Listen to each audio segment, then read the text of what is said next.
ਹੁੰਦੇ ने मावा दे पुत तरे तो तरे ਹੁੰਦੇ ने मावा दे पुत तरे तो तरे कहंदा घगरी पुआई जेना मारे समय ते ओ घगरी पुआई जेना मारे समय ते फायदा की है दुनिया में आएगा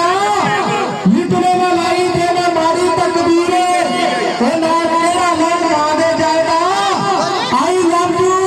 ते डार्लिंग दे फच के बनी इथे सारी ही दुनिया ड्रामे करदी